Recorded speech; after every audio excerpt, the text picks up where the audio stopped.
Syukurlah dia masih hidup. Tapi kenapa bisa perempuan ini hanyut di sungai? Apa dia jatuh? Assalamualaikum sahabat 1000 kisah nyata.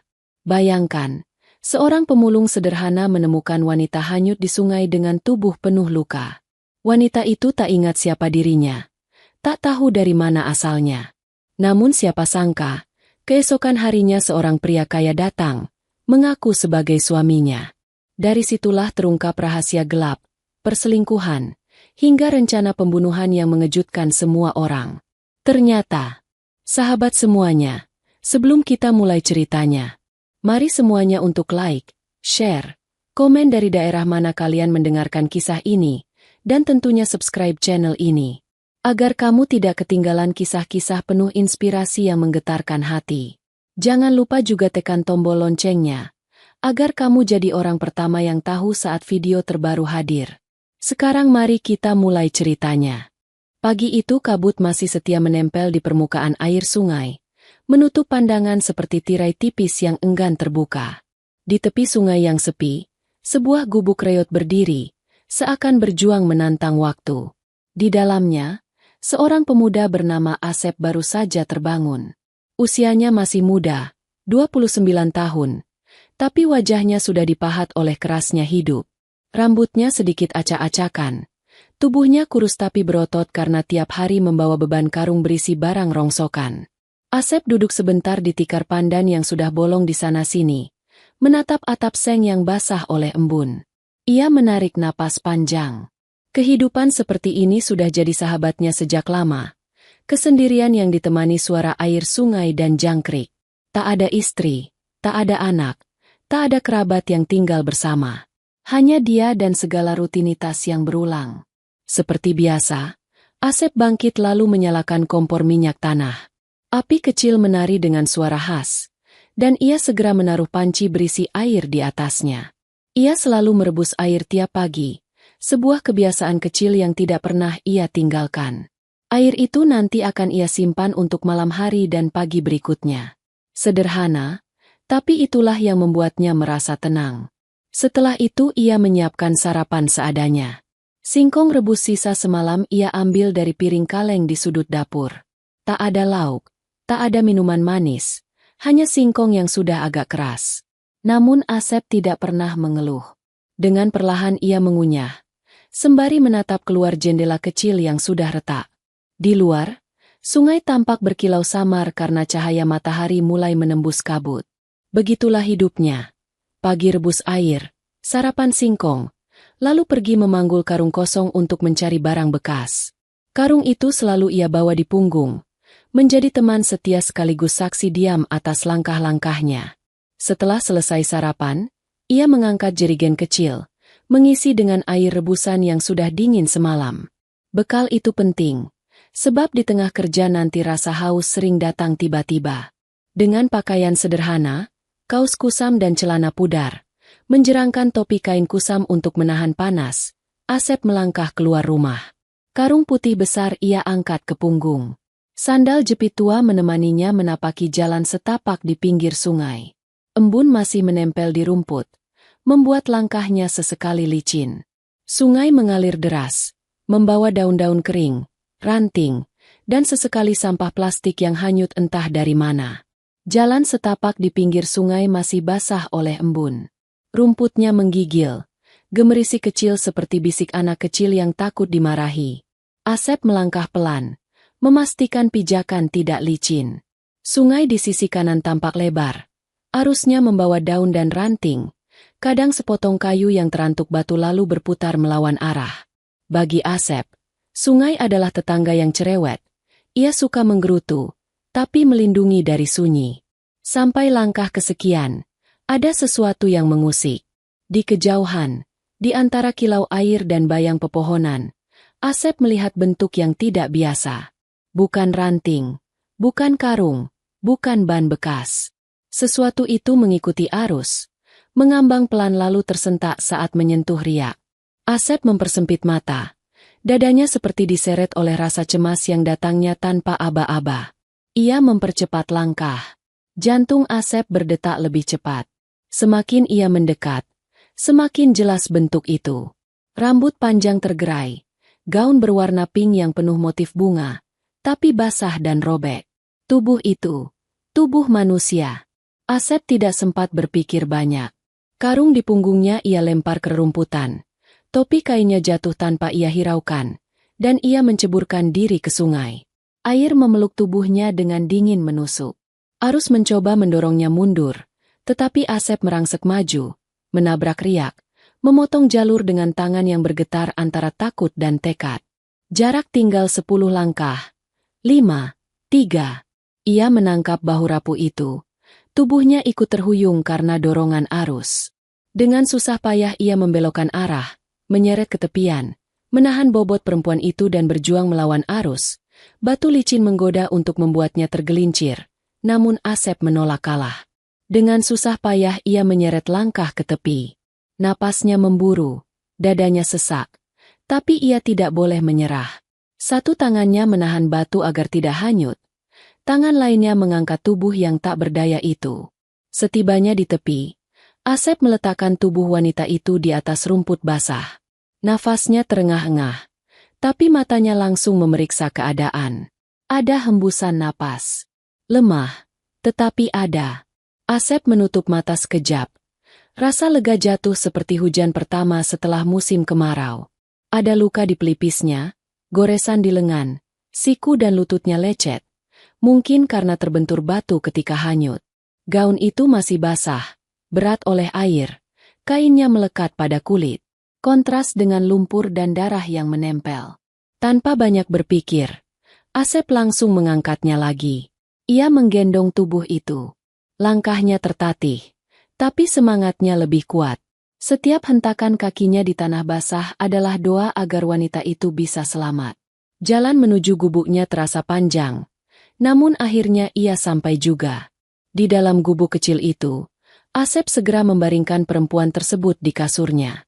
Kasur tipis dengan spray lusuh menjadi alas darurat. Ia menyalakan kembali kompor minyak tanah, memanaskan sisa air rebusan yang tadi pagi. Ia tahu tubuh yang kedinginan bisa berbahaya. Asep lalu membuka kotak kecil berisi kain bersih, minyak kayu putih, dan sisa perban seadanya.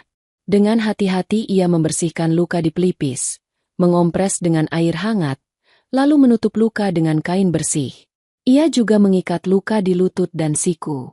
Tangannya gemetar, bukan karena takut, tapi karena ia benar-benar ingin menyelamatkan orang asing ini. Namun ada hal yang membuatnya bimbang. Pakaian wanita itu basah kuyup, dingin, dan menempel erat pada tubuh. Ia tahu jika tidak diganti, demam akan semakin parah. Tapi bagaimana caranya? Asep hanyalah seorang pria, sementara di depannya ada perempuan asing yang tidak sadarkan diri. Ia memutuskan sesuatu. Ia mengambil sehelai kain, lalu menutup matanya sendiri. Dengan hati-hati, sambil menahan malu, ia melepas gaun yang basah itu dengan mengguntingnya, hanya menyisakan pakaian dalam yang masih melekat. Lalu ia segera menyelimutinya dengan selimut lusuh yang ia miliki, ditumpuk berlapis-lapis agar hangatnya lebih terasa. Hari itu Asep tidak pergi bekerja. Ia duduk di samping ranjang, bergantian mengompres dan memeriksa suhu tubuh perempuan itu. Sesekali ia meneteskan air hangat ke bibir wanita itu dengan sendok kecil. Tubuh perempuan itu sempat menggigil hebat. Wajahnya pucat, bibirnya biru. Asep panik, tapi ia tidak berhenti. Ia menahan kantuk. Matanya merah karena terus berjaga. Jam demi jam berlalu. Malam semakin larut. Suara jangkrik terdengar nyaring dari luar. Asep tetap duduk, sesekali berdiri memeras kain kompres, lalu menaruhnya lagi di kening wanita itu. Ia bahkan tidak memejamkan mata. Takut jika ia tertidur, perempuan itu akan pergi meninggalkannya. Hingga menjelang subuh, suhu tubuh perempuan itu perlahan turun. Wajahnya mulai terlihat tenang, nafasnya lebih teratur. Asep menghela napas panjang. Tubuhnya pegal, matanya berat, tapi hatinya lega. Ia baru saja melewati malam paling panjang dalam hidupnya. Pagi itu terasa berbeda di gubuk reot milik Asep. Cahaya matahari menembus celah-celah papan, jatuh ke wajah perempuan yang semalam ia selamatkan. Mata yang semula tertutup rapat, kini terbuka perlahan, memperlihatkan kebingungan yang dalam. Asep yang semalaman tidak tidur, duduk di kursi bambu kecil di sudut ruangan. Matanya sembab, tapi ia tetap waspada. Saat melihat perempuan itu mengedip pelan, Asep buru-buru bangkit. Ia mendekat dengan hati-hati, seolah takut suara langkahnya akan membuat perempuan itu terkejut. "Syukurlah, kau sadar," bisik Asep lirih. Hampir tak terdengar. Perempuan itu menoleh perlahan. Wajahnya pucat, rambut panjangnya berantakan, sebagian masih basah di ujungnya. Ia mencoba berbicara, namun yang keluar hanya bisikan serak. Asep cepat-cepat mengambil cawan kecil berisi air hangat, lalu menyodorkannya dengan hati-hati. "Pelan-pelan saja, minum dulu," ucap Asep sambil menahan tangan perempuan itu agar tidak gemetar. Setelah beberapa tegukan, perempuan itu bisa menghela napas lega. Ia menatap Asep, matanya penuh tanda tanya. Di mana aku?" Suaranya lirih, hampir tenggelam oleh suara sungai di luar. Alia masih terbaring lemah di ranjang lusuh itu. Nafasnya pelan, matanya memandang Asep dengan kebingungan yang dalam. Wajahnya pucat, keringat dingin masih menempel di pelipis. Asep menarik napas panjang, menunduk sejenak, lalu berdiri kikuk di dekat lemari kayu kecil yang sudah reot. Tangannya gemetar saat ia mengeluarkan sehelai kaos miliknya yang paling bersih, meski warnanya sudah pudar, dan celana pendek lusuh yang masih layak pakai. Dengan wajah memerah menahan malu, ia menyodorkan pakaian itu sambil memalingkan muka. Suaranya lirih, tercekat antara gugup dan sungkan. Sebelum itu, bisakah kau berpakaian dulu? Maaf, aku terpaksa menggunting gaunmu tadi malam, karena basah kuyup. Aku takut kau tambah sakit kalau tetap memakainya." Alia terbelalak, menunduk. Baru sadar tubuhnya hanya terbalut pakaian dalam dan selimut tipis berlapis. Wajahnya seketika memanas. Jantungnya berdegup panik. Apa?" serunya kaget. Lalu segera menarik selimut lebih rapat ke tubuhnya. Asep buru-buru melambaikan tangan. Wajahnya semakin merah. Nadanya tergesa. "Tidak, jangan salah paham. Aku sama sekali tidak berniat apa-apa. Aku hanya ingin kau selamat. Aku tutup mataku dengan kain waktu melepas gaunmu. Aku sumpah, aku tidak melihat apapun." Suasana hening sejenak. Alia menatap wajah Asep, melihat ketulusan yang terpancar dari sorot matanya meski ia menunduk. Perlahan rasa panik itu mereda, berganti dengan keharuan yang tak bisa dijelaskan. Dengan tangan gemetar, ia menerima pakaian yang disodorkan. "Baiklah, terima kasih, Asep." Asep menunduk, lalu berbalik badan, memberi ruang pada Alia agar bisa berganti pakaian. Ia berdiri membelakangi ranjang, menatap lantai papan dengan perasaan canggung. Detik demi detik terasa panjang, hanya suara kain bergesekan terdengar pelan di belakangnya. Beberapa menit kemudian, Alia berkata lirih, "Aku sudah selesai." Asep menoleh perlahan. Alia kini sudah mengenakan kaos dan celana pendek miliknya. Meski kebesaran, pakaian itu membuatnya tampak lebih tenang. Wajahnya sedikit berwarna, tidak pucat seperti tadi. Asep menarik kursi bambu lalu duduk di samping ranjang. "Kau hanyut di sungai. Aku menemukanmu kemarin pagi. Kau pingsan, terluka, dan demam. Jadi, aku membawamu ke sini. Siapa namamu?"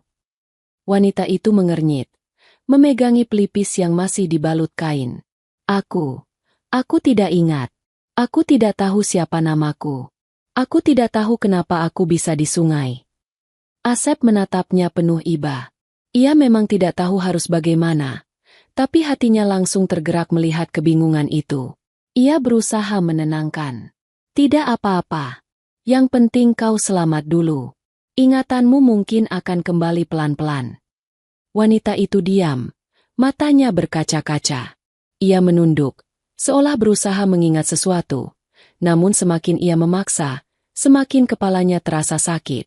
Asep tidak ingin menekan.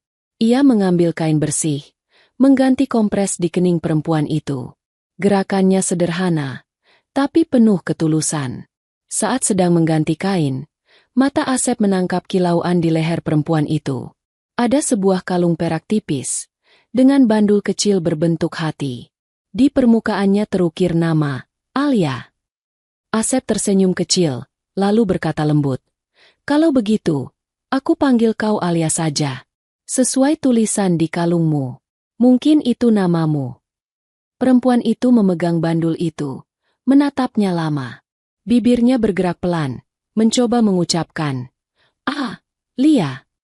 Seakan nama itu memberi sedikit kehangatan di tengah kebingungannya. Hari itu, Asep tidak pergi bekerja. Ia memilih menemani Alia di gubuk kecilnya. Ia membuatkan singkong rebus, makanan sederhana satu-satunya yang ia punya.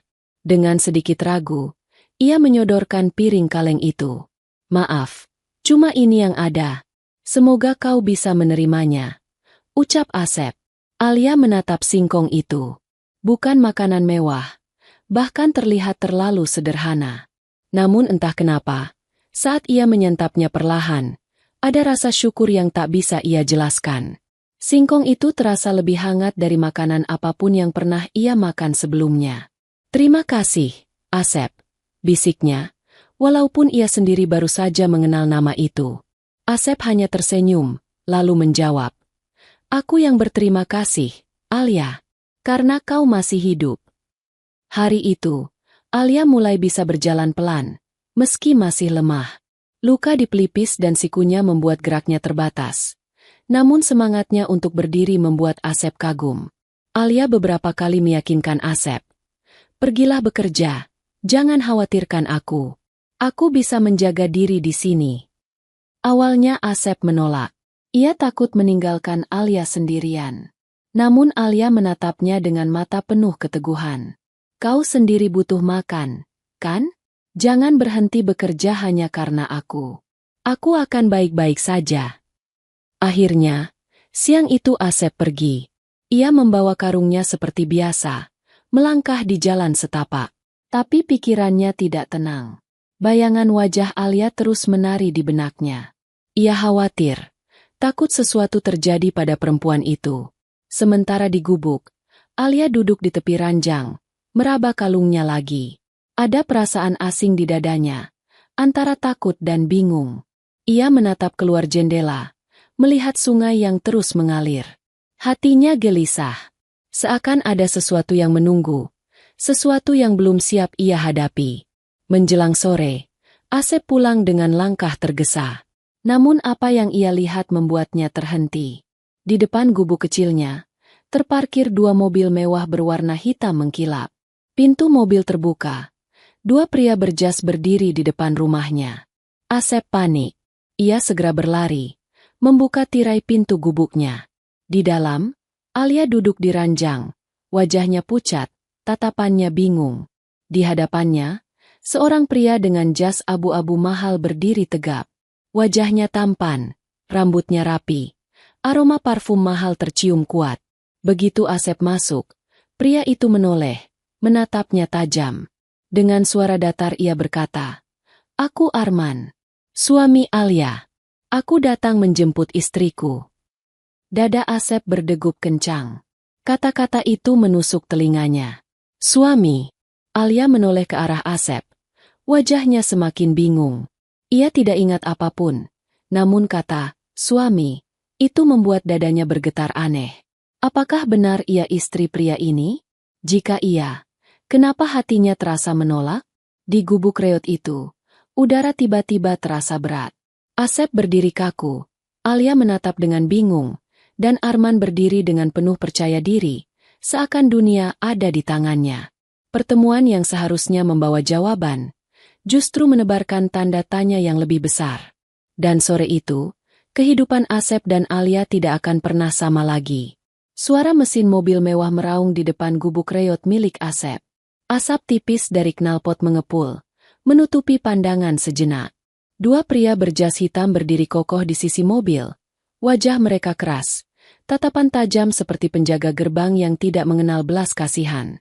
Alia masih duduk di ranjang lusuh Asep. Jari-jarinya meremas bandul kalung bertuliskan namanya.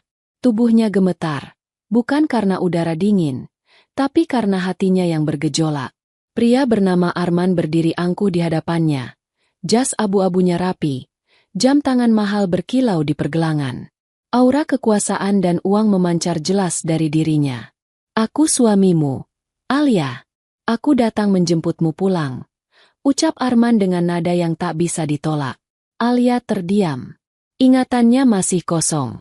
Kata, suami, terasa asing di telinganya. Ia memandang Asep dengan mata penuh kebingungan, seolah mencari jawaban. Namun Asep hanya berdiri terpaku di pintu. Wajahnya kaku, dadanya bergemuruh. Dalam hati, Asep ingin berteriak. Kenapa sekarang? Kenapa saat ia baru saja merasa hidupnya tidak lagi sepi? Wanita itu harus pergi? Tapi suaranya tertahan. Apa haknya?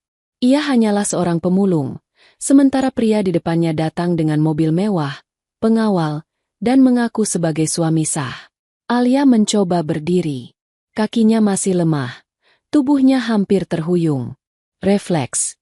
Asep melangkah cepat menahannya.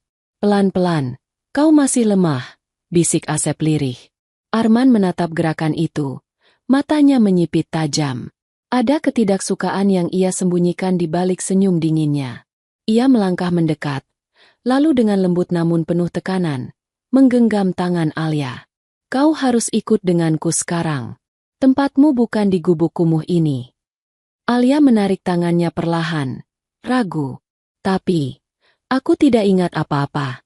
Aku tidak tahu siapa kau sebenarnya. Aku. Belum sempat ia menyelesaikan kalimatnya, Arman menyelipkan selembar foto dari saku jasnya. Foto besar itu memperlihatkan Alia mengenakan gaun pengantin putih, berdiri di samping Arman yang memakai setelan jas hitam. Senyum Alia dalam foto tampak bahagia, meski bagi Alia sekarang, wajah itu terasa asing. Aku suamimu. Bukti ini cukup, kan? Suara Arman semakin tegas. Alia memandang foto itu lama. Hatinya makin kacau. Jika benar ini suaminya, kenapa ia tidak ingat sama sekali? Kenapa wajah pria ini terasa dingin, bukannya hangat? Di sisi lain, Asep merasakan sesak. Hatinya ingin melawan, tapi akalnya tahu ia tidak punya dasar. Perlahan ia menunduk, menyingkir ke samping. Mungkin memang benar. Wanita ini bukan siapa-siapa bagiku. Dia punya hidupnya sendiri. Batinnya perih.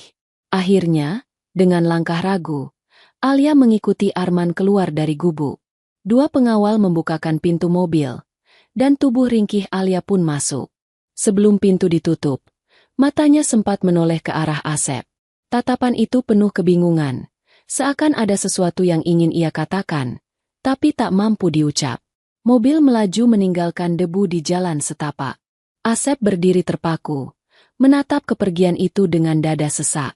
Tangannya mengepal, bukan karena marah, tapi karena kehilangan yang begitu cepat. Pagi ia menemukan Alia, sore sudah direnggut dari pelukannya. Perjalanan mobil terasa panjang bagi Alia. Ia duduk di kursi belakang, tubuhnya tertelan kemewahan interior berlapis kulit. Aroma parfum mahal menguar, tapi tak mampu menenangkan hatinya. Arman duduk di samping, sesekali menatapnya dengan senyum yang sulit ditebak. Tenanglah, Alia. Kau akan baik-baik saja. Rumah kita menunggumu, katanya datar. Namun bagi Alia, setiap kata terasa seperti belenggu. Ada rasa aneh yang mengganjal di dadanya, seolah tubuhnya menolak kedekatan dengan pria ini. Ia menunduk, memandang tangannya sendiri yang gemetar. Ketika mobil berhenti, pandangan Alia tertuju pada rumah megah yang berdiri di hadapannya. Gerbang tinggi dari besi hitam terbuka, halaman luas dengan air mancur menjulang di tengah. Bangunan besar bergaya modern berdiri angkuh, lampu-lampu kristal di dalamnya memancarkan cahaya hangat. Para pelayan berjejer di depan pintu, menunduk hormat saat Arman dan Alia melangkah masuk. Alia terpaku. Ia seperti memasuki dunia lain. Begitu kontras dengan gubuk reot Asep yang sederhana. Namun entah kenapa, rumah besar ini terasa dingin, hampa dari kehangatan. Arman menggandeng Alia masuk ke ruang tamu yang luas. Sofa kulit mahal, karpet tebal, lukisan-lukisan besar menghiasi dinding. Semua tampak mewah, tapi Alia merasa asing. Kau lelah, istirahatlah di kamar. Aku akan ke kantor sebentar lagi, ucap Arman singkat. Alia mengangguk pelan, lalu diantar seorang pelayan menuju kamar besar di lantai atas. Saat pintu kamar ditutup, Alia berdiri di tengah ruangan, memandang ranjang megah dengan sprei putih bersih. Ia merasa jantungnya berdegup tak menentu. Di meja kecil di samping ranjang, ia melihat bingkai foto. Foto dirinya dan Arman di hari pernikahan. Senyum mereka seakan abadi di sana. Namun ketika Alia menatap foto itu, air matanya menetes. Kenapa aku tidak merasakan apa-apa? Jika dia benar suamiku, kenapa hatiku tidak mengenalnya? Malam itu Alia tidur sendiri. Ia menolak tidur di ranjang yang sama dengan Arman. Pelayan bilang, Arman pulang larut malam, katanya lembur di kantor. Alia makin heran. Jika dia benar-benar suamiku, mengapa ia tidak pernah menemaniku? Hari-hari berikutnya pun sama. Seminggu penuh Alia tinggal di rumah besar itu. Namun Arman jarang ada. Hanya pelayan yang menemaninya. Luka di pelipis masih dibalut perban. Namun tak sekalipun Arman bertanya tentang rasa sakitnya. Semakin lama, hati Alia dipenuhi tanda tanya. Ia tidak ingat masa lalunya, tapi nalurinya berteriak, ada sesuatu yang salah. Dan pada malam ketujuh, semua berubah. Alia tertidur gelisah, tubuhnya berkeringat dingin. Dalam mimpinya, potongan-potongan ingatan muncul. Suara tawa seorang wanita asing. Bisikan lirih Arman. Kita harus singkirkan dia. Aku hanya butuh hartanya. Alia terbangun dengan teriakan tertahan. Nafasnya terengah. Peluh dingin membasahi dahinya. Ingatan itu menancap tajam di kepalanya. Ia menutup mulut, menahan tangis yang pecah. Kini ia tahu, suami yang mengaku mencintainya adalah orang yang berusaha membunuhnya. Namun Alia tidak bodoh. Ia tidak bisa gegabah. Ia memutuskan satu hal, ia akan berpura-pura tetap kehilangan ingatan. Dengan begitu, ia bisa menyusun langkah, mencari kebenaran, dan membongkar semua kebusukan Arman. Malam itu, di kamar besar yang dingin, Alia menatap langit-langit dengan mata basah. Ia berbisik lirih pada dirinya sendiri. Aku tidak akan menyerah. Aku harus bertahan. Dan aku tidak sendirian. Ada Asep. Malam itu, setelah mimpi buruk yang membuka sedikit pintu ingatan, Alia tidak bisa tidur. Ia duduk di tepi ranjang besar dengan tubuh gemetar. Tangannya terus memegang kalung yang terikat di lehernya. Seolah bandul kecil itu menjadi satu-satunya pegangan agar tidak jatuh. Di balik tenangnya rumah mewah itu, Alia tahu ada bahaya yang bersembunyi. Arman bukan sekadar pria dingin, melainkan sosok yang menyimpan niat gelap. Ingatan samar tentang percakapan rahasia masih bergaung di telinganya. Aku hanya butuh hartanya. Singkirkan dia. Kata-kata itu menghantui, membuatnya ingin berteriak. Namun ia menahannya. Ia harus tetap berpura-pura tidak tahu apa-apa. Keesokan paginya, Alia berdiri di balkon kamarnya. Dari atas, ia melihat halaman rumah luas dengan taman terawat rapi. Air mancur di tengah halaman memantulkan cahaya matahari. Namun semua itu terasa hampa. Ia merindukan kesederhanaan gubuk reot, suara sungai, dan tatapan tulus seorang pemuda bernama Asep. Ketika pelayan datang membawakan sarapan, Alia menyapanya lembut. Arman, suamiku, di mana? Tanyanya dengan suara dibuat selembut mungkin, seolah ia benar-benar istri yang penuh tanda tanya. Pelayan menunduk sopan. Tuan masih di kantor. Nyonya, beliau pulang larut semalam. Alia mengangguk pelan, berpura-pura menerima. Padahal hatinya makin curiga. Bagaimana mungkin seorang suami meninggalkan istrinya yang baru saja selamat dari maut? Apalagi istrinya sedang sakit, ingatannya hilang. Hari-hari berikutnya, Alia mulai berpikir keras. Ia tidak bisa sendirian melawan Arman. Ia butuh seseorang yang bisa ia percaya. Dan orang itu hanyalah Asep, pemulung sederhana yang sudah mempertaruhkan nyawanya untuk menyelamatkan dirinya. Kesempatan itu datang pada malam berikutnya. Saat makan malam, Arman akhirnya duduk bersama Alia di meja panjang yang penuh hidangan. Lilin kristal berkilau, pelayan mondar-mandir menyajikan makanan. Namun suasana tetap kaku. Arman hanya makan dengan tenang. Sesekali menatap Alia dengan senyum tipis yang sulit dibaca. Alia memanfaatkan momen itu. Dengan wajah polos seolah benar-benar amnesia, ia berkata, "Aku masih merasa takut. Ingatanku belum kembali. Tapi ada satu hal yang selalu teringat. Wajah pria yang menyelamatkanku di sungai. Aku merasa lebih tenang jika dia ada di dekatku." Sendok di tangan Arman berhenti. Matanya menatap tajam ke arah Alia. "Kau bicara tentang pemulung itu." Suaranya dingin. Alia menunduk, berusaha menahan detak jantung yang makin kencang. "Dia sudah menyelamatkan nyawaku. Aku hanya ingin dia tinggal di sini. Setidaknya sampai aku benar-benar pulih. Aku akan merasa lebih aman."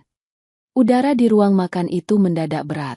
Para pelayan saling pandang, lalu buru-buru menunduk. Arman terdiam cukup lama, lalu menyandarkan tubuhnya ke kursi. Senyumnya kembali muncul, meski jelas dipaksakan. "Permintaanmu aneh, tapi kalau itu membuatmu merasa nyaman, baiklah, aku akan mengizinkan. Namun ingat, Alia, dia hanya seorang pemulung. Jangan sampai kau terlalu bergantung padanya," katanya sambil menatap tajam, seolah ada ancaman yang tersembunyi. Alia pura-pura lega, mengangguk pelan. Dalam hatinya, ia menahan rasa mual. Ia tahu Arman tidak benar-benar ikhlas, tapi setidaknya rencananya berhasil. Asep akan segera masuk ke rumah ini. Keesokan harinya, sebuah mobil hitam berhenti di tepi sungai. Dua pria berjas turun, menghampiri gubuk reot milik Asep. Pagi itu Asep baru saja pulang membawa karung berisi botol plastik. Wajahnya lelah, tapi matanya masih menyimpan bayangan Alia. "Apakah kau Asep?" Salah satu pria itu bertanya dengan suara keras. Asep mengangguk. "Waspada." "Iya." "Ada apa?" "Tuan Arman memintamu ikut. Nyonya Alia menginginkanmu tinggal di rumah mereka. Kau harus ikut sekarang juga." Asep terperangah. Dadanya bergetar, pikirannya kacau. Alia menginginkannya tinggal di rumah besar itu? Rasanya seperti mimpi. Namun tatapan dingin kedua pria itu membuatnya sadar. Ini bukan ajakan, tapi perintah. Dengan langkah ragu, Asep meninggalkan gubuknya. Ia masuk ke mobil, duduk dengan gugup. Perjalanan terasa panjang, hingga akhirnya ia melihat gerbang besar rumah Arman terbuka. Kemewahan yang asing membuatnya canggung. Begitu turun, Alia sudah menunggunya di depan pintu. Wajahnya berseri melihat Asep. "Asep, syukurlah kau datang." Suaranya tulus, berbeda dari suara dingin para pelayan.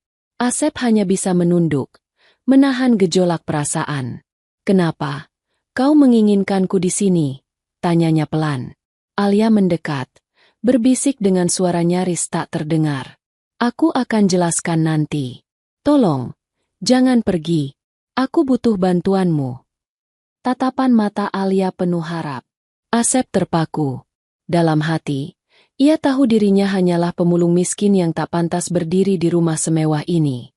Namun sorot mata Alia membuatnya tak kuasa menolak. Di balik jendela lantai 2, Arman memperhatikan mereka. Wajahnya menegang, tangannya mengepal. Senyumnya yang dingin kembali muncul. Dalam hatinya, ia berbisik, "Baiklah, Alia. Jika itu yang kau mau, mari kita lihat permainan ini akan berakhir bagaimana." Malam itu, Asep resmi tinggal di rumah besar, memasuki dunia yang bukan miliknya. Dunia penuh kilau yang menyimpan rahasia kelam. Dan tanpa ia sadari, langkahnya baru saja masuk ke dalam pusaran permainan Arman. Sebuah permainan yang bisa mengancam nyawa mereka berdua. Malam itu udara di rumah besar terasa dingin menusuk. Lampu gantung kristal di ruang tengah memancarkan cahaya kuning lembut. Tapi bukannya menghadirkan kehangatan, justru membuat suasana semakin asing bagi Asep. Ia duduk di kursi kayu mahal yang empuk. Tangannya gelisah memegang lutut. Seumur hidup, ia tidak pernah membayangkan akan berada di dalam rumah sebesar ini, dengan karpet tebal, lukisan berbingkai emas, dan aroma bunga segar yang dipasang di vas kristal. Namun di balik semua kemewahan itu, hati Asep tidak tenang. Ia merasa dirinya seperti orang asing yang tersesat di dunia lain. Tatapan para pelayan yang penuh heran membuatnya kikuk. Ia tahu mereka bertanya-tanya, mengapa seorang pemulung kumuh bisa berada di rumah ini? Dari lantai atas, Alia menuruni tangga dengan langkah pelan. Rambut panjangnya dibiarkan terurai. Wajahnya pucat tapi sorot matanya kuat. Ia mengenakan gaun tidur sederhana, berbeda jauh dari gaun mewah yang ada di lemari kamar. Saat melihat Asep duduk kaku, senyum tipis muncul di wajahnya. Asep, panggil Alia lembut. Asep berdiri refleks, menunduk kikuk. Iya, Nyonya. Maksudku, Alia. Alia mendekat, lalu duduk di kursi di depannya.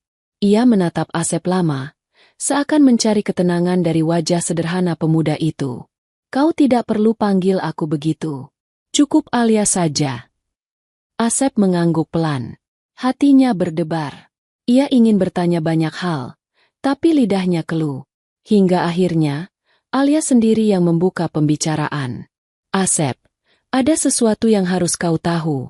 Tapi, janji dulu padaku.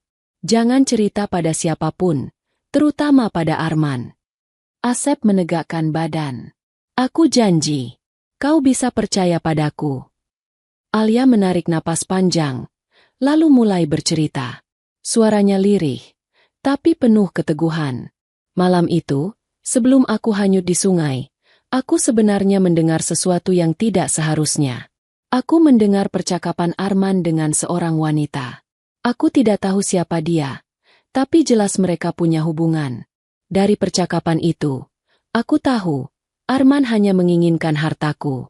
Dia tidak pernah benar-benar mencintaiku. Asep menatap Alia dengan mata membelalak. Dadanya sesak mendengar cerita itu. Aku panik malam itu, lanjut Alia. Aku mendengar rencana mereka. Mereka ingin menyingkirkanku, agar harta keluargaku jatuh ke tangan Arman. Aku sempat memergoki mereka berdua. Saat itu, Arman menatapku dengan mata yang tak pernah aku lihat sebelumnya. Bukan mata seorang suami, tapi mata seorang musuh. Suara Alia bergetar. Aku berusaha lari, tapi dia berhasil membuatku pingsan. Setelah itu, aku tidak ingat jelas. Yang ku tahu, aku terbangun di gubukmu, tubuhku penuh luka. Katamu aku hanyut diseret arus sungai. Dan kau yang menolongku, Asep. Air mata Alia menetes.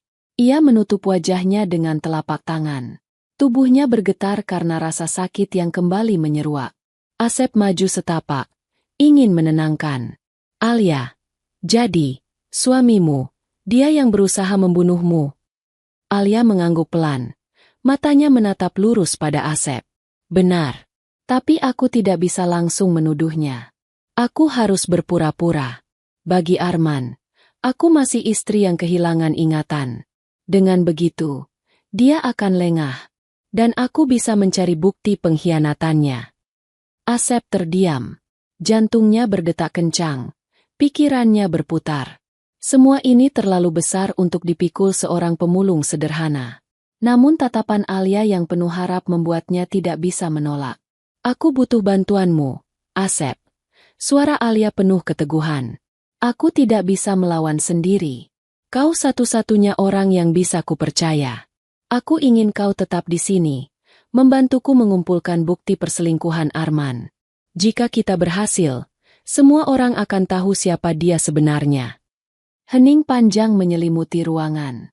Hanya suara detak jam dinding yang terdengar, pelan namun tajam. Asep menunduk. Kedua tangannya saling menggenggam. Ia tahu keputusannya malam ini akan mengubah hidupnya selamanya.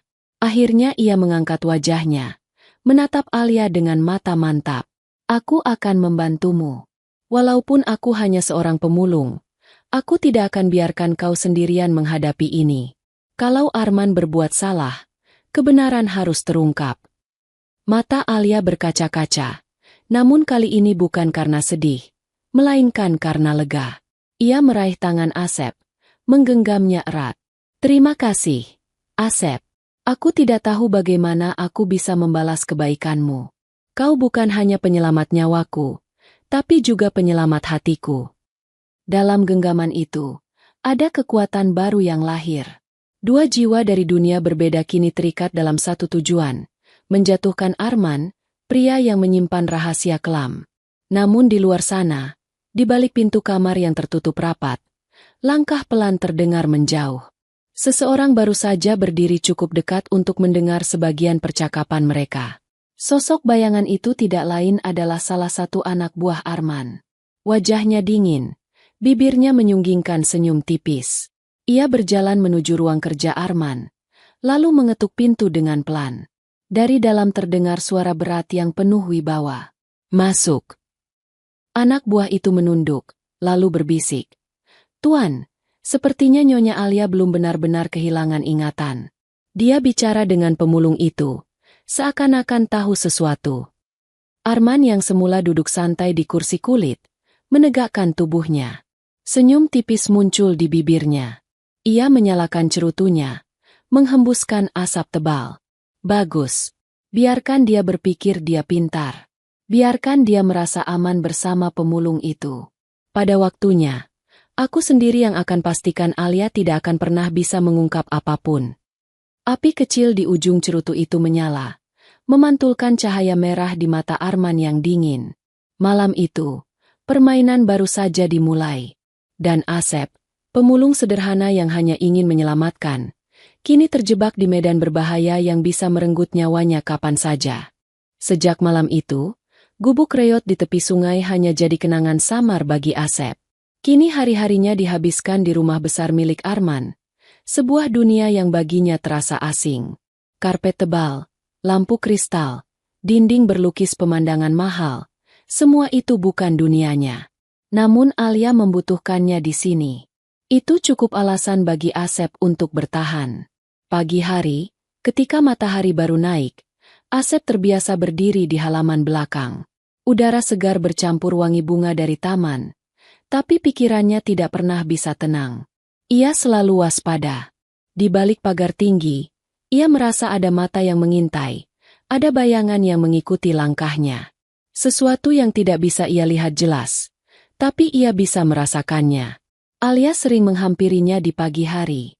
Wajahnya tampak lebih segar, meski luka di pelipisnya masih terbalut perban tipis. Senyumnya hangat, tapi matanya penuh kegelisahan. "Asep," ucapnya suatu pagi sambil berdiri di samping air mancur.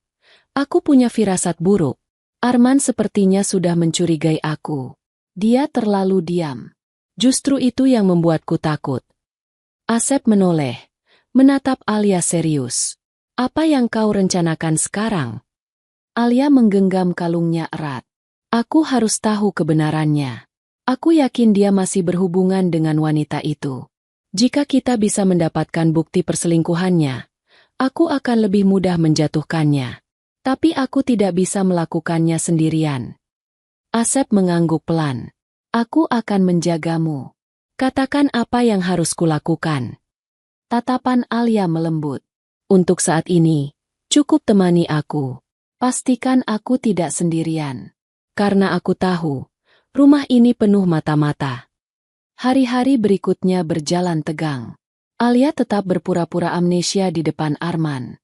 Setiap kali pria itu pulang larut malam, ia akan menyambut dengan senyum hambar, berpura-pura tidak tahu apapun.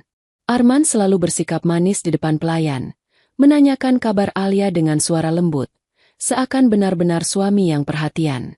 Tapi Alia bisa melihat dinginnya tatapan itu, tatapan yang menyembunyikan rencana busuk. Di balik semua kepura-puraan itu, Alia mulai mengumpulkan potongan-potongan kecil. Ia sengaja meminta izin untuk mengakses ruang bacaan, berpura-pura ingin membaca agar ingatannya kembali. Di sana, ia menemukan beberapa dokumen keuangan. Ada transaksi aneh, sejumlah besar uang keluar dengan nama perusahaan fiktif. Alia mencatatnya diam-diam di buku kecil yang ia sembunyikan di laci kamarnya. Asep, di sisi lain, mulai memperhatikan pergerakan orang-orang di rumah itu. Ada satu pelayan pria yang gerak-geriknya mencurigakan. Ia sering mondar-mandir dekat kamar Alia, berpura-pura membersihkan vas bunga atau menyapu lantai yang sebenarnya sudah bersih. Setiap kali Asep berpapasan dengannya, tatapan matanya menusuk, seolah ingin mengatakan bahwa keberadaan Asep tidak diinginkan di sini.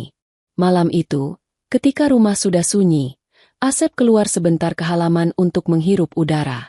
Dari kejauhan ia melihat cahaya lampu kecil di sisi garasi. Sosok pria itu tampak berbicara dengan seseorang lewat telepon. Suaranya pelan, tapi Asep berhasil mendengar beberapa kata. Iya, Tuan. Sepertinya Nyonya belum benar-benar lupa. Dia sering bicara dengan pemulung itu. Aku akan terus mengawasi. Jantung Asep berdegup kencang. Ia bersembunyi di balik tiang, menahan napas agar tidak ketahuan. Setelah pria itu pergi, Asep kembali ke dalam rumah dengan hati gusar. Di kamar, ia menemukan Alia masih terjaga, duduk di ranjang sambil memeluk lutut. Wajahnya tampak lelah, tapi matanya tetap penuh tekad. Asep segera menceritakan apa yang ia dengar. Alia terdiam beberapa saat, lalu berkata lirih, "Aku tahu, Asep. Mereka mengawasi kita. Itu berarti rencanaku harus lebih hati-hati. Kita tidak bisa gegabah." Ia menggenggam tangan Asep erat. "Aku mungkin terlihat kuat, tapi sebenarnya aku takut. Kalau kau tidak ada di sini, mungkin aku sudah menyerah." Asep menunduk, menahan gejolak di dadanya. "Aku janji, aku tidak akan biarkan kau sendirian. Apapun yang terjadi, aku akan melindungimu." Keesokan harinya, Arman mengajak Alia sarapan bersama di ruang makan. Meja panjang penuh makanan lezat, dari roti hangat, daging panggang, hingga buah segar. Alia duduk diam, menyuap sedikit makanan, pura-pura tersenyum. "Alia, aku sudah siapkan dokter spesialis untukmu. Minggu depan kau akan dibawa ke luar negeri. Di sana, aku yakin ingatanmu akan pulih lebih cepat," kata Arman sambil menatapnya penuh senyum. Alia hampir tersedak. Luar negeri? Hatinya berdebar. Ia tahu, itu bukan niat baik. Itu pasti cara Arman untuk menyingkirkannya jauh dari jangkauan siapapun. Dengan cepat Alia mencari alasan. Aku masih ingin tetap di sini. Aku belum siap bepergian jauh. Aku ingin dekat dengan orang yang menyelamatkanku." Tatapannya sekilas mengarah pada Asep yang berdiri di sudut ruangan, berpura-pura sebagai pembantu. Arman menoleh ke arah Asep, matanya dingin, lalu kembali menatap Alia. "Kau benar-benar merasa nyaman dengan orang itu?" Suaranya penuh tekanan. Alia mengangguk pelan. "Ya, dia membuatku tenang." Arman tidak berkata apa-apa lagi. Ia hanya menatap tajam ke arah Asep sebelum melanjutkan sarapannya. Namun dalam tatapan itu, Asep bisa merasakan ancaman yang nyata. Malamnya, Alia kembali gelisah. Ia duduk di dekat jendela kamarnya, menatap bulan yang menggantung pucat di langit. Asep duduk di kursi dekat pintu, berjaga. "Asep," ucap Alia lirih, "aku punya firasat. Waktu kita tidak banyak. Arman sudah menyiapkan sesuatu. Aku harus segera temukan bukti kuat sebelum dia bergerak lebih jauh." Asep mengangguk mantap. "Aku akan selalu ada di sisimu. Katakan apa yang harus kulakukan." Tatapan Alia melembut. "Untuk sekarang, cukup berjaga di dekatku.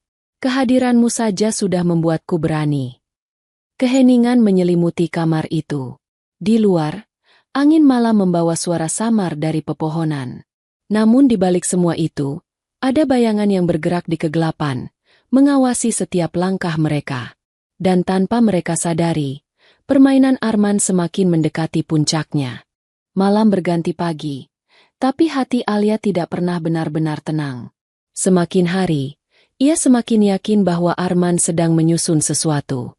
Pria itu terlalu tenang, terlalu pandai menutupi rencana. Justru karena itulah, Alia tahu waktunya tidak banyak. Di ruang kerja Arman, ia sering mencuri pandang saat pintunya terbuka. Rak-rak tinggi berisi berkas dan map tersusun rapi, meja kerja dari kayu hitam berkilau, dan di pojok ruangan ada lemari kaca berisi minuman mahal. Tempat itu seperti sarang rahasia, tempat Arman menyembunyikan sesuatu yang tidak boleh orang lain tahu. Alia menyusun rencana sederhana. Ia tidak mungkin membongkar semuanya sendiri. Ia butuh Asep, pemuda sederhana yang sekarang selalu menemaninya. Malam itu, setelah semua pelayan tidur, Alia memanggil Asep ke kamarnya. "Asep, aku ingin kau bantu aku masuk ruang kerja Arman," ucap Alia pelan sambil menatap pintu, memastikan tidak ada yang menguping. Asep terperanjat. "Masuk ke ruang kerjanya? Alia, itu berbahaya. Kalau ketahuan." Alia menggenggam tangan Asep erat.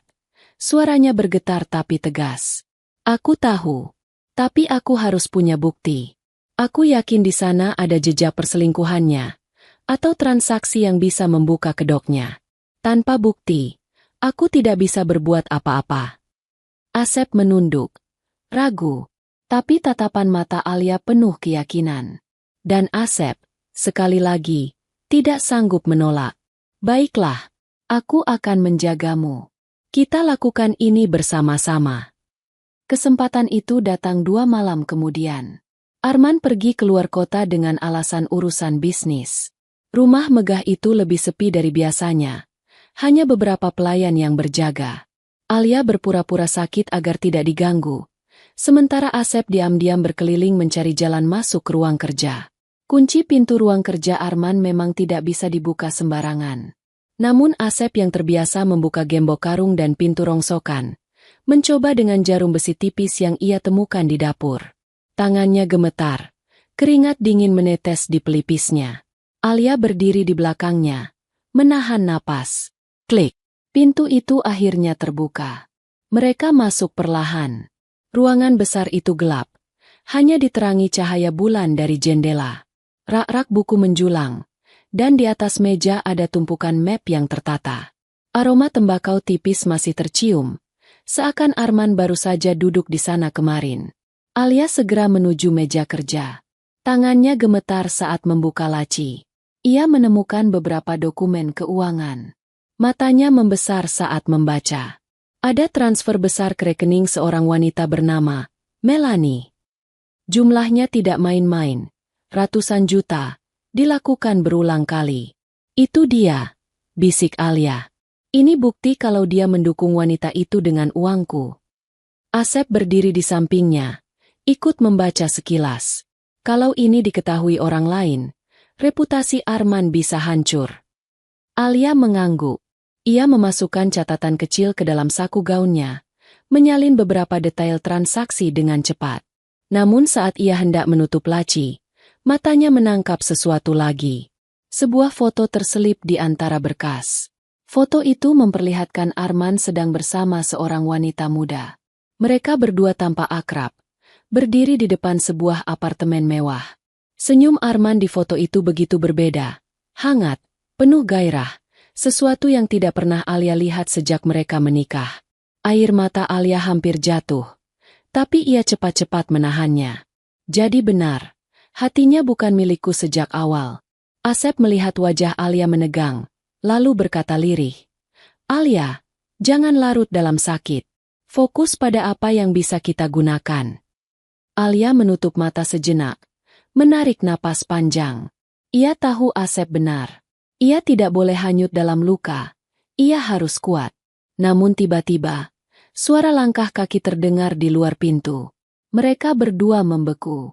Asep cepat-cepat mematikan lampu meja yang tadi sempat ia nyalakan. Jantung mereka berdegup kencang. Suara kunci berputar di gagang pintu. Alia panik. Wajahnya pucat.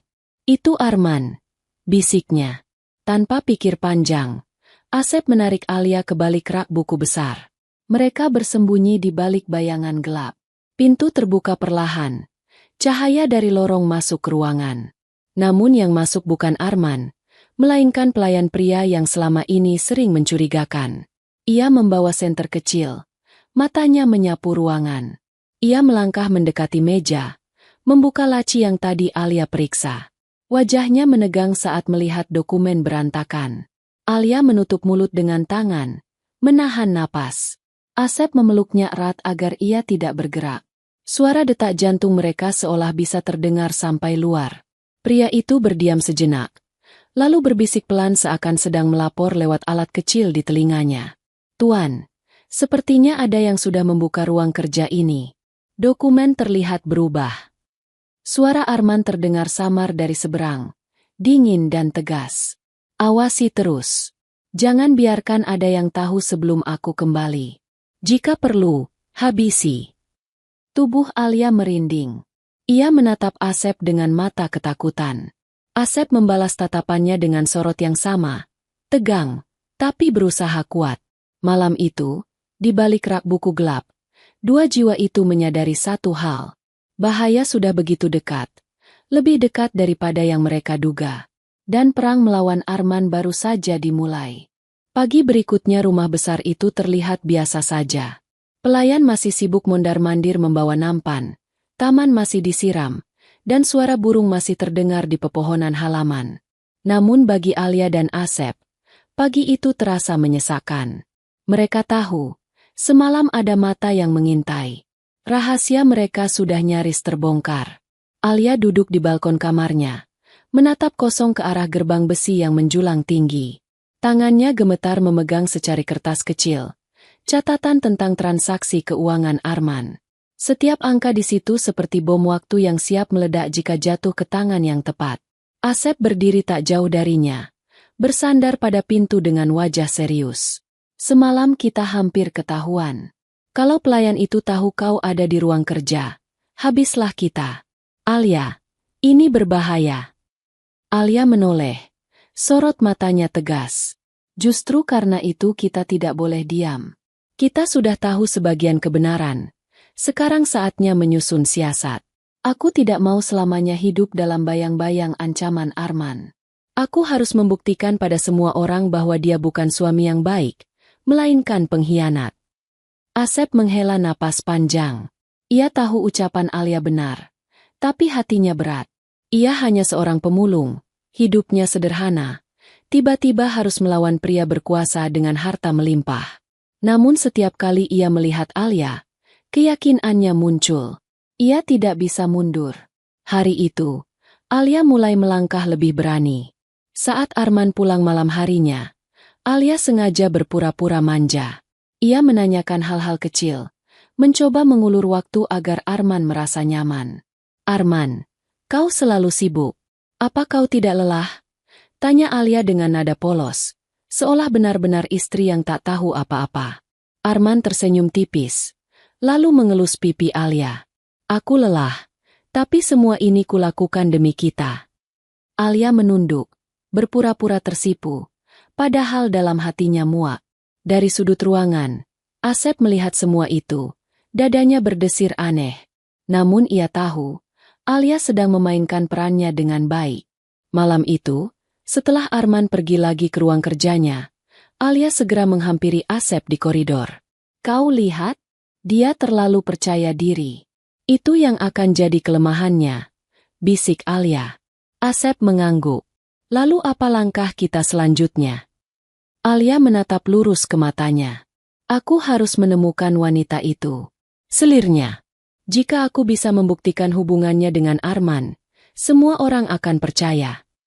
Beberapa hari kemudian, kesempatan muncul.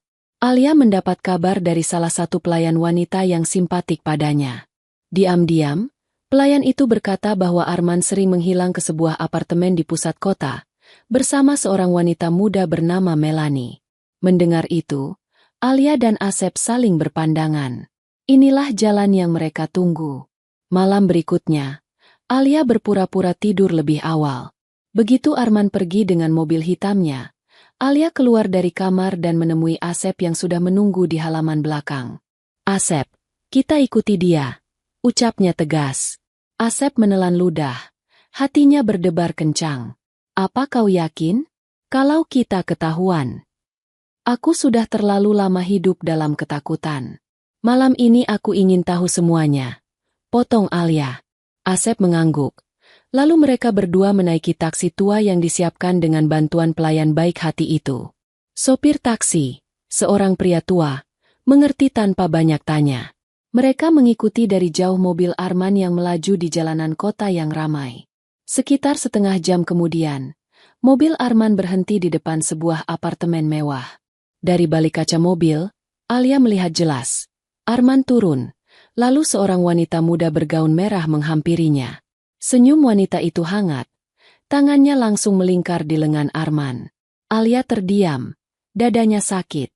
Tangannya meremas kalung di lehernya begitu kuat. Air matanya hampir jatuh. Namun ia menahannya. Asep yang duduk di sampingnya melihat wajah Alia. Hatinya ikut perih. Itu dia, Asep. Wanita itu, selingkuhannya. Bisik Alia dengan suara parau. Asep menatap keluar jendela, lalu berkata pelan. Sekarang kita punya bukti. Tinggal bagaimana caranya memastikan orang lain mengetahuinya. Alia mengangguk, lalu cepat-cepat mengeluarkan ponsel kecil dari tasnya. Ia memotret dari jauh, berusaha menangkap momen saat Arman memeluk wanita itu sebelum mereka masuk ke apartemen.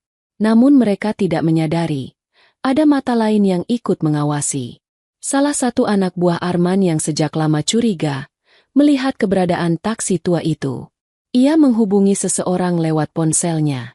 Tuan, sepertinya Nyonya Alia mengikuti Anda. Ada pemulung itu juga bersamanya. Dari seberang, suara Arman terdengar dingin. Jangan lakukan apa-apa sekarang. Biarkan mereka berpikir mereka menang. Aku akan pastikan mereka jatuh lebih keras nanti. Malam itu, Alia dan Asep kembali ke rumah dengan hati penuh gejolak. Alia menyimpan foto itu di dalam ponselnya, juga mencatat lokasi apartemen. Ia tahu, langkahnya semakin berani, tapi juga semakin berbahaya. Saat mereka berdua duduk di kamar, Alia berkata lirih, Asep, kita sudah melangkah sejauh ini. Aku takut, tapi aku juga lega. Aku tidak sendirian. Asep menatap Alia, lalu berkata dengan suara mantap, Aku tidak akan biarkan kau sendirian. Apapun yang terjadi, aku akan ada di sini. Kita akan hadapi ini bersama. Alia menutup matanya. Air mata akhirnya jatuh juga. Malam itu ia merasa kuat, bukan karena dirinya sendiri, tapi karena ada seseorang yang setia di sisinya. Namun jauh di ruang kerjanya, Arman menyalakan cerutu sambil menatap layar ponselnya. Di sana, seorang anak buah mengirimkan foto buram dari taksi tua yang mengikuti. Senyum dingin muncul di bibirnya. Bagus sekali, Alia. Teruslah bermain. Tapi jangan lupa, aku selalu selangkah di depanmu. Asap cerutu membubung, menandai bahwa badai besar semakin dekat. Malam itu rumah besar Arman tampak begitu tenang dari luar, seolah tidak ada yang terjadi. Namun bagi Alia dan Asep, setiap detik terasa seperti perang batin. Alia masih menyimpan foto Arman bersama Melanie di ponselnya. Foto itu bagai senjata, tapi juga bumerang. Jika Arman tahu ia memilikinya, hidupnya bisa melayang kapan saja. Di ruang kerja yang remang, Arman duduk di kursi kulitnya. Api kecil dari cerutu yang ia isap memantulkan cahaya merah di matanya. Salah satu anak buahnya berdiri di depannya, menunduk hormat. Mereka punya foto, Tuan, lapor anak buah itu. Arman tersenyum tipis, senyum yang membuat bulu kuduk merinding. Bagus, biarkan. Foto itu tak akan cukup menjatuhkanku. Justru akan kupakai untuk menjebak mereka. Persiapkan segalanya. Aku ingin mereka percaya sudah menang. Lalu aku hancurkan sekaligus. Keesokan harinya, Arman bersikap seolah tak ada apa-apa. Ia pulang lebih awal, bahkan sarapan bersama Alia di meja panjang. Senyumnya ramah, sikapnya penuh perhatian.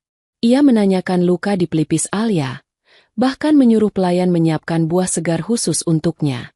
Alia menatapnya dengan wajah polos, berpura-pura senang. Aku senang kau pulang lebih awal, Arman. Rasanya seperti dulu, ya? Ucapnya sambil menunduk, menahan gejolak hati. Arman menatap Alia lama, lalu tersenyum hangat. Tentu saja, kita akan selalu bersama. Kau istriku, Alia. Namun di balik senyuman itu, Alia bisa melihat sesuatu yang lain. Matanya dingin, penuh perhitungan. Alia semakin yakin, Arman tahu sesuatu. Di sudut ruangan, Asep berdiri sambil menunduk, berpura-pura sibuk merapikan piring. Tapi telinganya awas, mendengar setiap kata. Hatinya tidak tenang. Senyum Arman terlalu palsu untuk bisa dipercaya. Siang itu, Arman mendekati Alia yang sedang membaca buku di ruang tamu. Ia duduk di sampingnya, mengusap lembut rambut Alia. Sayang, aku ingin mengajakmu makan malam di luar malam ini. Sudah lama kita tidak menghabiskan waktu berdua.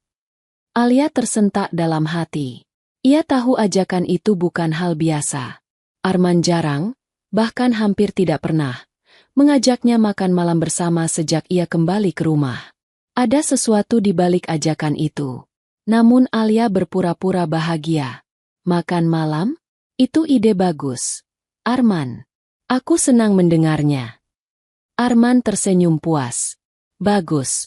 Aku akan menjemputmu jam 8. Bersiaplah dengan gaun terbaikmu. Saat Arman pergi, Alia segera menemui Asep di lorong belakang. Suaranya bergetar. Asep, aku yakin malam ini jebakan. Dia tidak mungkin tiba-tiba bersikap baik. Asep mengangguk. Wajahnya serius. Kalau begitu aku harus ikut. Aku tidak bisa biarkan kau pergi sendiri. Alia menggeleng cepat. Tidak, kalau kau ikut, dia akan curiga. Aku harus pura-pura percaya. Tapi aku butuh kau tetap berjaga. Ikuti kami dari jauh. Jika sesuatu terjadi, aku butuh kau ada di sana. Asep menatap Alia dalam-dalam. Dadanya bergejolak. Ia ingin menolak. Ingin selalu di samping Alia. Tapi ia tahu itu akan memperburuk keadaan. Baiklah, ucapnya akhirnya. Aku akan menjagamu dari bayangan. Malam itu tiba. Alia mengenakan gaun biru tua sederhana yang dipilihkan salah satu pelayan. Wajahnya dipoles tipis. Rambutnya diikat anggun. Ia tampak cantik, tapi sorot matanya tetap waspada. Arman menjemputnya dengan mobil hitam mengkilap. Senyum pria itu seakan meyakinkan siapapun bahwa ia suami yang penuh cinta. Alia duduk di kursi samping, berusaha menenangkan jantung yang berdebar keras. Mobil melaju meninggalkan rumah. Dari kejauhan, sebuah motor tua mengikuti dengan hati-hati. Di atasnya, Asep mengenakan jaket lusuh, wajahnya tegang. Ia menjaga jarak, memastikan tidak terlihat. Mobil berhenti di sebuah restoran mewah di pusat kota. Lampu-lampu gantung berkilau, musik lembut mengalun, dan para tamu berpakaian rapi memenuhi meja. Arman memegang tangan Alia, menuntunnya masuk. Semua mata memandang, kagum pada pasangan yang tampak serasi. Namun di hati Alia, ketakutan semakin besar. Ia merasa seperti burung kecil yang dibawa masuk ke dalam sangkar emas, hanya untuk dikunci selamanya. Saat mereka duduk di meja VIP, Arman menatap Alia lama. Tangannya meraih tangan Alia di atas meja. Sayang, aku tahu kau masih bingung dengan ingatanmu. Tapi aku ingin kau percaya. Aku selalu ada untukmu. Alia menelan ludah, berusaha tersenyum. Aku percaya. Jawabnya pelan, meski hatinya berkata sebaliknya. Arman tersenyum puas, lalu memberi isyarat ke pelayan. Beberapa menit kemudian, seorang wanita masuk ke restoran. Gaun merah menyala, senyum angkuh di wajahnya. Alia membeku. Itu Melanie, wanita dalam foto. Arman bangkit berdiri, menyambutnya seolah tidak ada yang salah. Melanie, senang kau bisa datang. Mata Alia membelalak. Nafasnya tercekat. Jadi ini rencananya. Arman sengaja mempertemukan mereka di tempat ramai, agar Alia tidak bisa berbuat apa-apa. Dari luar restoran, Asep yang bersembunyi di balik jendela melihat semuanya. Tangannya mengepal, dadanya bergejolak. Ia tahu, malam itu akan jadi malam yang menentukan. Arman tersenyum lebar, memandang Alia dan Melanie bergantian. Sayang, kenalkan, inilah wanita yang selama ini menemaniku. Udara restoran mendadak mencekam. Alia terdiam, wajahnya pucat. Para tamu yang duduk di meja lain mulai memperhatikan. Semua seperti menunggu drama besar yang akan segera pecah. Dan malam itu, jebakan Arman akhirnya terbuka, tepat di depan mata Alia. Restoran mewah itu seketika menjadi panggung bisu. Lampu kristal menggantung tinggi. Musik lembut yang tadi mengalun kini terdengar seperti gema jauh tak berarti. Semua mata tamu mengarah pada 3 sosok di meja VIP. Arman, Alia, dan Melanie. Alia duduk kaku. Tangannya mencengkeram erat kalung di lehernya. Hatinya berdegup kencang. Wajahnya pucat. Arman berdiri gagah, seolah menikmati tatapan orang-orang yang mulai bergumam. Senyum dingin di bibirnya tak pernah goyah. "Sayang," ucap Arman dengan nada manis namun penuh racun. "Ini Melanie, wanita yang selama ini menemaniku. Kau lihat, dia tidak berusaha menutupi apapun dariku." Melanie melangkah anggun. Gaun merahnya menyapu lantai marmer. Ia duduk di samping Arman, menatap Alia dengan senyum mengejek. "Oh, jadi ini istrimu yang katanya kehilangan ingatan? Kasihan sekali. Duduk di sana seperti orang asing di rumah sendiri." Kata-kata itu menusuk hati Alia. Ia ingin berteriak, ingin menampar wajah wanita itu, tapi ia menahan diri. Ia ingat, semua orang sedang melihat. Jika ia terbawa emosi, Arman akan menang.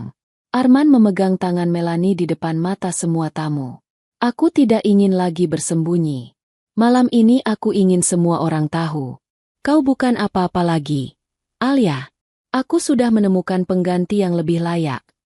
Alia menunduk. Air matanya jatuh. Tapi di balik kepalanya, rencana lain berputar.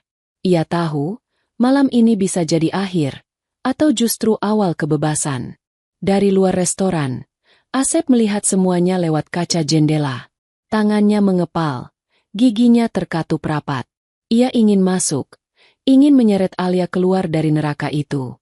Namun ia tahu, jika ia gegabah, Arman bisa menggunakan kesempatan itu untuk menjebak mereka berdua. Asep menunggu. Ia percaya Alia punya keberanian lebih besar daripada yang terlihat. Arman mencondongkan tubuhnya. Wajahnya dekat ke Alia. "Kau tidak perlu pura-pura lagi. Aku tahu ingatanmu sudah kembali. Aku sengaja membiarkanmu hidup, hanya untuk melihat kau hancur dengan matamu sendiri. Harta keluargamu sudah hampir seluruhnya atas namaku. Kau hanyalah bayangan masa lalu." Alia menoleh perlahan. Air matanya berhenti. Tatapannya berubah tajam, penuh keberanian. Ia mengeluarkan ponsel kecil dari tasnya, lalu meletakkannya di atas meja. "Aku tahu, Arman. Aku tahu semua kebusukanmu." Suaranya bergetar tapi jelas. "Semua orang di sini akan tahu juga." Arman terkekeh. Tawanya kecil namun menakutkan. "Apa maksudmu? Kau pikir ponsel itu bisa menyelamatkanmu?" Alia menekan layar ponselnya. Tiba-tiba, suara rekaman terdengar keras dari pengeras kecil. Suara Arman sendiri, yang ia rekam diam-diam beberapa malam lalu saat berbicara dengan Melanie. "Aku hanya butuh hartanya. Setelah semua milikku, dia tidak berguna lagi. Singkirkan dia." Ruangan mendadak hening. Para tamu terperangah. Sebagian menutup mulut, sebagian berbisik panik. Mata semua orang menatap Arman dengan kaget. Arman membeku sejenak. Lalu wajahnya memerah marah. Ia meraih ponsel itu, namun Alia cepat-cepat menariknya. "Jangan sentuh aku," serunya lantang. Melanie berdiri, wajahnya pucat. "Arman, kau bilang tidak akan ada yang tahu."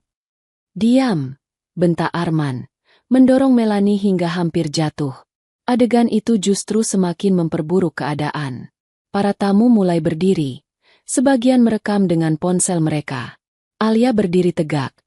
Air matanya jatuh tapi suaranya kuat. "Lihatlah semua orang. Inilah wajah pria yang selama ini berpura-pura menjadi suami setia.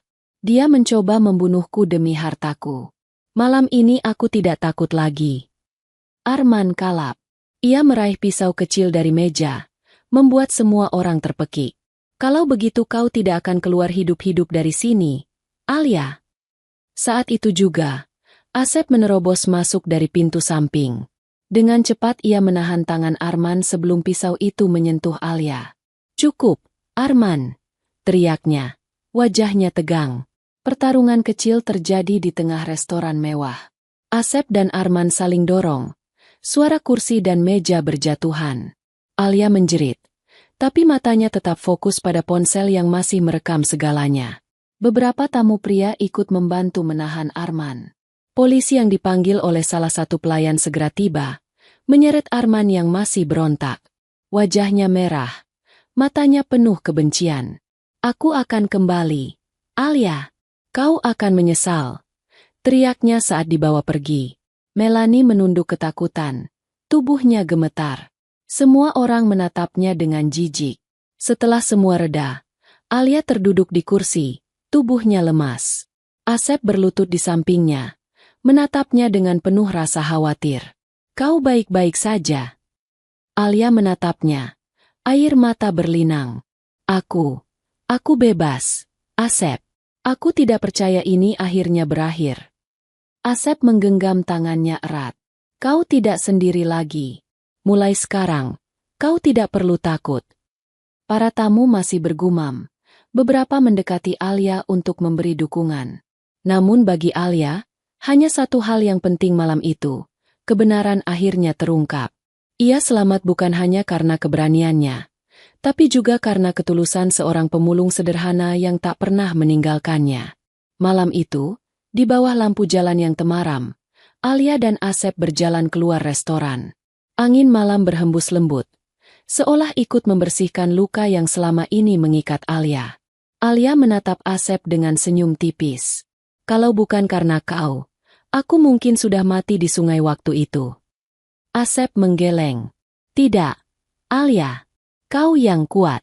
Aku hanya melakukan apa yang seharusnya." Langkah mereka berhenti di tepi jalan. Mobil patroli berlalu, membawa Arman ke dalam jeruji besi.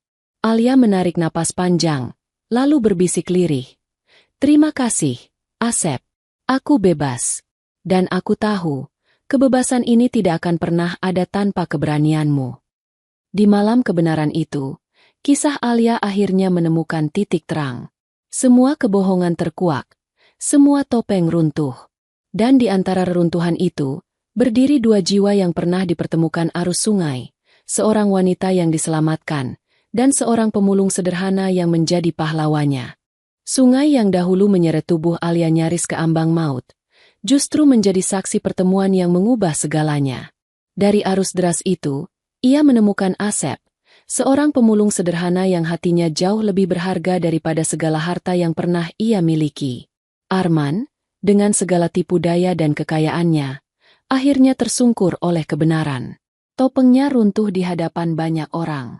Harta yang ia kejar tidak mampu menyelamatkannya dari jeruji besi, karena keserakahan selalu membawa kehancuran.